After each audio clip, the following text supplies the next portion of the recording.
Bonjour mesdames et messieurs, bienvenue à votre émission Le Débat économique.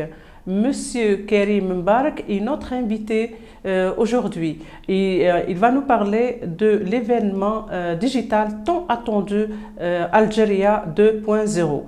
Monsieur Mbarak, bonjour. Bonjour madame, merci pour cette invitation. Monsieur Mbarak, pourquoi un salon dédié au TIC et le web? C'est une bonne question. Vous savez, l'histoire remonte à presque 10 ans. Presque 10 ans, ça fait, à cette époque, il y avait un grand manque de vulgarisation dans le domaine des TIC et du web. Et il fallait préparer toute une génération pour être prête pour ces défis qu'on rencontre maintenant déjà, avec tout ce qu'il y a eu comme changement de loi, comme initiative de la part du ministère des startups, pour ne citer que ce ministère. Et avant, on n'avait pas une définition sur la start-up.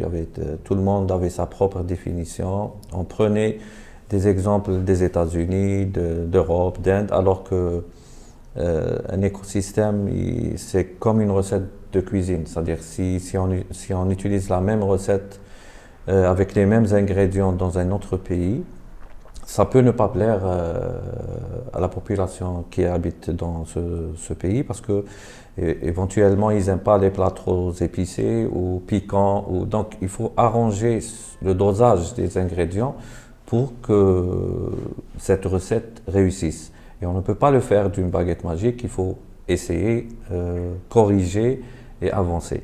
Donc à cette époque-là, il fallait préparer le terrain et vulgariser au maximum parce qu'il y a plusieurs métiers dans le web que les gens ne connaissaient pas, c'est-à-dire une grande majorité ne connaissait pas, comme par exemple Pure Player, comme par exemple les community managers, comme le développement dans plusieurs plateformes, c'est-à-dire comme React, c'est-à-dire que c'est tellement vaste qu'il faudrait, comme j'avais dit un jour, il faudrait chaque jour une conférence ou un salon pour essayer d'englober toutes les spécialités où les startups peuvent éventuellement investir.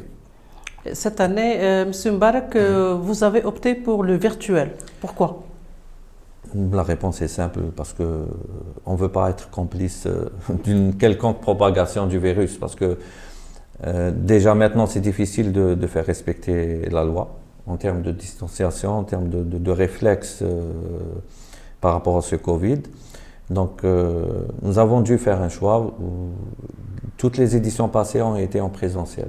C'est-à-dire notre réputation, et on a eu toutes les éditions étaient vraiment attendues par le public parce que mis à part l'exposition, mis à part les conférences, les ateliers, les challenges, il y avait surtout le contact humain, il y avait du networking, c'est-à-dire vous pouviez rencontrer une sommité dans le domaine de l'intelligence artificielle que vous n'aurez pas pu le contacter par LinkedIn ou par mail. C'est plus facile de discuter avec une personne face à face que de le faire en virtuel. Mais avec la conjoncture actuelle, on a fait un choix. Pour préserver la vie humaine, on a décidé de le faire en virtuel afin de participer, entre guillemets, aux efforts qui sont faits par les gens de la santé pour préserver la vie humaine. Donc, c'est presque la même chose. Un événement virtuel, un événement virtuel, on a tous les avantages d'une exposition en présentiel sans les inconvénients. Quand je parle d'inconvénients, je parle de logistique, de frais, de déplacement, de personnes qui doivent prendre le bus le matin pour arriver au salon. Je parle aussi de tout ce qui est par rapport à l'environnement. Vous savez, quand il y a un salon, les gens impriment des flyers, des banners, et sur 2000 visiteurs par exemple, vous en avez peut-être 50 personnes qui vont garder ce dépliant, la plupart vont le jeter. Et c'est une grande catastrophe pour l'environnement, mais par rapport au salon virtuel, on peut, c'est-à-dire tous les fichiers de com des entreprises sont en version PDF. C'est-à-dire il y aura, tout est numérisé, ça sera téléchargeable. Je vous donne un exemple, juste un chiffre. Nous avons organisé pour un client dernièrement un salon virtuel qui n'est pas dans le domaine digital, mais à titre d'information, il a eu 12 600 téléchargements de documents. Tout ce qui est présentation d'entreprise, tout ce qui est… Autre chose, un autre avantage, c'est que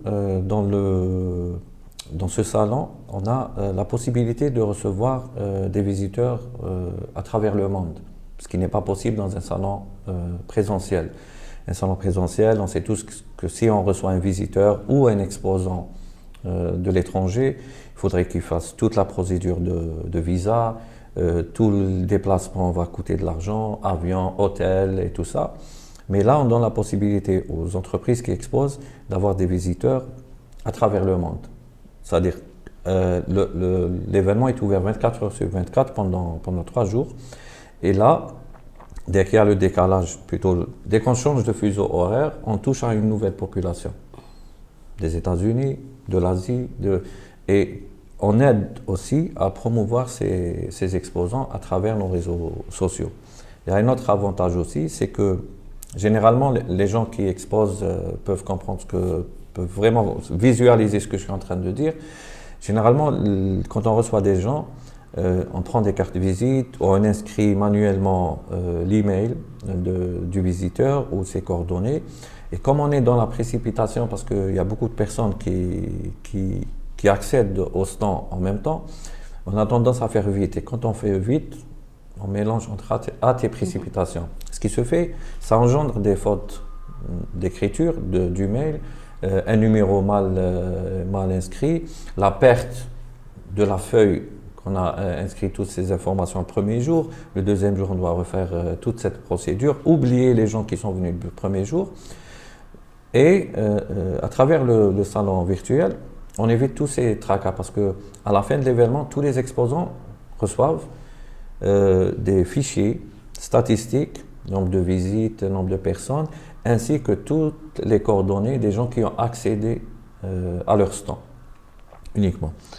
Et un autre avantage que je pourrais citer, c'est que par rapport aux conférences, on a eu la chance de pouvoir contacter des Algériens installés à l'étranger, aux États-Unis, au Qatar, aux Émirats, en Arabie Saoudite. Il y en a des experts algériens qui ont été recrutés par de grosses entreprises. Dans les salons présentiels, ce n'était pas évident de tomber juste avec leur congé, c'est-à-dire qu'ils soient ici en Algérie. S'il fallait les ramener, ça aurait engendré beaucoup de charges par rapport à ça. Mais là, on a eu l'occasion et une opportunité, on a de la chance de pouvoir le faire, c'est que, disons, 80% ou 70% de nos speakers sont des Algériens installés dans de grosses entreprises à l'étranger. Ils auront la possibilité de discuter avec leurs concitoyens et de partager leur savoir. Je peux démarrer de l'intelligence artificielle, au machine learning, au management en lui-même. C'est-à-dire qu'on a essayé d'aborder le maximum de technologies et tendances actuelles. Et est-ce qu'il y a de participation des exposants dans le salon virtuel? Oui, il y a des exposants, seulement il y a un vrai souci, c'est que, c'est-à-dire qu'on n'arrive pas, et c'est pour ça que je ne comprends pas, les gens de digital, c'est un peu dur pour eux de comprendre et d'accepter d'exposer virtuellement.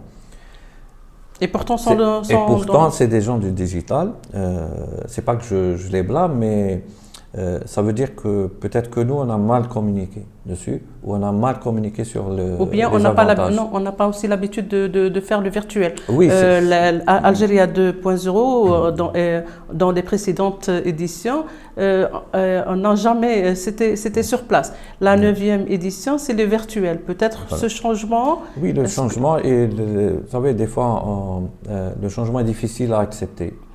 Et nous, on a toujours été dans la vulgarisation et toucher le plus de monde pour éventuellement pour qu'ils puissent s'inspirer pour lancer leur start-up, pour qu'ils puissent trouver de bons partenaires ici à l'étranger. Nous avons nous avons toujours voulu innover dans notre façon d'organiser les salons et les gens l'ont vu, c'est-à-dire les gens qui nous suivent ont vu que chaque fois on ramène quelque chose de nouveau. Vous savez, on avait organisé le premier challenge en Algérie. Et après, c'était un grand plaisir de voir que la relève a pris les choses en main et il y a eu plusieurs challenges et hackathons organisés de gauche à droite. C'est quelque chose de très bien pour l'Algérie, pour la jeunesse algérienne. Mais là, virtuellement, les gens ont pris l'habitude et je dirais, bon, Allah yarhamhom les métaux et tout, mais grâce au corona, les gens ont appris à travailler en remote, à faire avancer leurs affaires parce qu'on ne peut pas rester comme ça toute notre vie. C'est-à-dire, le virus, il est là, il faut s'adapter, il faut trouver des solutions, comment que l'économie algérienne doit continuer à vivre.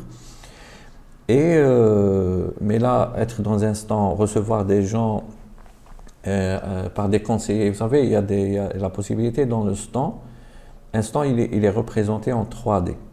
Voilà, vous avez votre bannière, vous avez votre logo, vous avez votre vidéo promotionnelle de votre entreprise.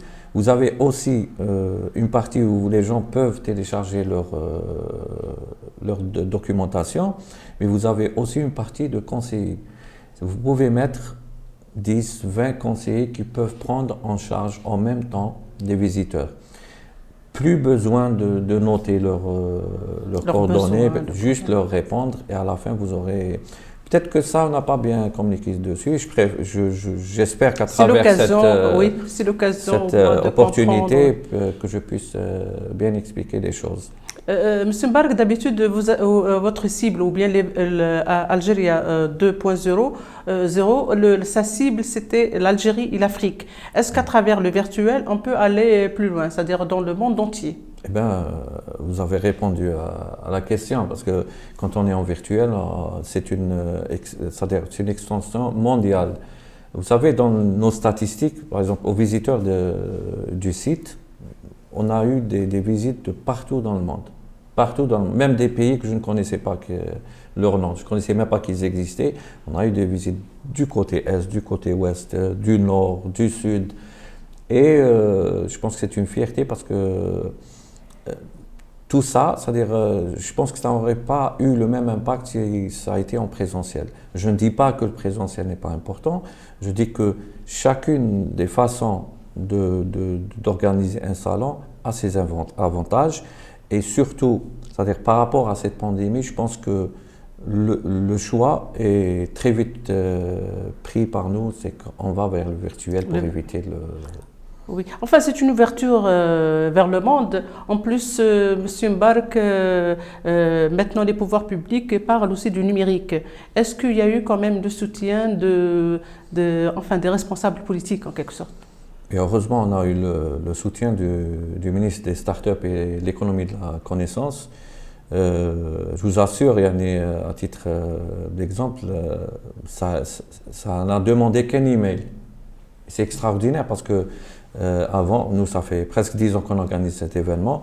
Eh ben, c'était toute une procédure, des lettres avec en tête et tout. Mais là, ça s'est fait rapidement avec mail, réponse par mail. Et on a récupéré par la suite le papier. Il y a quelque chose de très important que je tiens à informer, c'est qu'il ne faudrait pas que tout le monde et toutes les grosses boîtes savent que l'Algérie, c'est la porte de toute une économie de l'Afrique et que nous, on ne le sache pas. Ce que je veux dire par là, c'est que ça fait 4 ans, peut-être les gens ne le savent pas, mais ça fait 4 ans que nous sommes accompagnés par Facebook. Et c'est un des rares événements où Facebook s'investit en Afrique. C'est une fierté, c'est une opportunité pour ne pas rater cet événement, d'y participer. Et, vous avez 10 ans quand même à vulgariser le numérique en Algérie. Est-ce qu'on peut dire que nous sommes en retard ou bien on se rattrape en ce moment? Ce que je pourrais dire, c'est qu'il n'est jamais trop tard pour bien faire. Vous savez, il y a une méthode qui s'appelle le leapfrog, c'est-à-dire, on a l'avantage, madame, en Algérie, c'est qu'on peut passer d'une technologie, de l'ancienne technologie, à la dernière, en faisant juste un saut technologique. On n'est pas obligé de passer par exemple, les étapes où les États-Unis ont pris pour arriver à ce niveau, en Europe ou en Asie. Notre avantage, c'est que ce retard-là, ça n'engage que moi, hein, ce retard-là nous permet maintenant de faire un vrai saut technologique et d'éviter toutes les erreurs et les mauvaises décisions qui ont été prises par les autres pays pour arriver à ce niveau-là. Donc, je pense qu'on est à jour quand je discute avec des startups ou des jeunes qui n'ont pas fini leurs études. Quand vous voyez leurs compétences techniques en termes de développement ou tout autre secteur, ils sont à jour. Ils arrivent, moi je connais des jeunes qui arrivent à vendre à l'international leurs services, leur savoir-faire, qui assurent même leur survie par rapport à ça. Ils sont très bien notés à l'international. Donc, il faudrait juste qu'ils aient une opportunité pour prouver leurs compétences qui sont avérées et reconnues à l'international. Et qu'est-ce que vous attendez de ce salon, Monsieur Mbark? Ça n'a jamais changé depuis le début. Quand je vous l'ai dit, je sais pas, au début, pourquoi on a initié cet événement? Parce qu'il y avait un vide. Il y avait un vide. Les gens n'étaient pas au courant de toutes les opportunités qu'il pourrait y avoir par rapport au web et l'apprentissage rapide qui peut se faire. Donc, il fallait faire quelque chose pour l'Algérie, pour les enfants d'Algérie. On l'a entamé. Mais il ne faut pas oublier que dès qu'une génération passe une étape, il y a toujours une nouvelle génération qui arrive. Et c'est notre rôle d'accompagner aussi la nouvelle génération.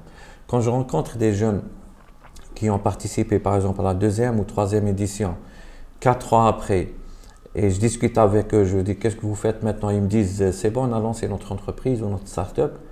Et c'est grâce à Algérie 2.0 qu'on a pu s'inspirer ou trouver éventuellement le secteur qu'il faut investir. Et ça, il n'y a pas mieux que ça. C'est-à-dire que tu dis que un seul visiteur parmi des milliers, je suis vraiment reconnaissant ou merci à Algérie 2.0 de m'avoir ouvert les yeux par rapport à tel ou tel secteur. Il n'y a pas plus important pour nous. L'événement aura lieu du 1er au 3 avril prochain, Inch'Allah. Justement, il y a une personne avec qui j'ai discuté, je ne citerai pas, qui m'a dit oui, c'est bien, c'est intéressant. Je lui dis du 1er au 3 avril, il me dit ok, et c'est où? Non, mais c'est virtuel, c'est partout. C'est partout. On va demander le programme. Quel est le programme pendant les 3 jours? Les 3 jours, c'est-à-dire, bon, je ne l'ai pas en tête, mais ce sera une série de conférences et il y a en réalité 3 salles. Une salle pour uniquement les talks de 15 minutes, une autre salle uniquement pour les workshops de 40 à 45 minutes avec démonstration et tout, et une salle pour les panels. Les panels, par exemple, on parle de la santé. Il faut, c'est-à-dire ce que la technologie peut apporter à la santé, parce qu'il y a beaucoup d'avancées technologiques. Et quand on parle de technologie, on ne parle pas uniquement du web. On parle des outils, de ce qu'utilise un chirurgien, de la télémédecine. Et il y a aussi Women in Tech, Women in Technology. On a toujours soutenu les femmes qui ont investi dans la technologie. D'ailleurs, chaque édition, on a une session où on invite des femmes à présenter ce qu'ils font, où est-ce qu'elles sont arrivées, quels sont leurs projets, on essaie de les accompagner. Ça aussi, ça sera un panel. Il y aura un panel sur le futur de l'intelligence artificielle en Algérie par rapport à ce qu'on a. Et les autres, c'est des conférences et des workshops qui abordent c'est-à-dire une grande partie de tout ce qui est tendance en termes de technologie dans le monde. Monsieur Mbark, un dernier mot concernant votre événement, bien sûr. Le dernier mot, j'espère sincèrement que les gens vont en profiter. D'ailleurs, je les pousse, profitez, c'est un événement gratuit, vous ne payez rien. Venez assister et apprenez ou inspirez-vous par rapport aux Algériens qui ont réussi à l'étranger.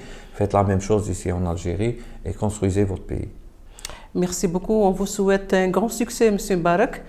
Merci de nous avoir suivis et à très bientôt, Inch'Allah.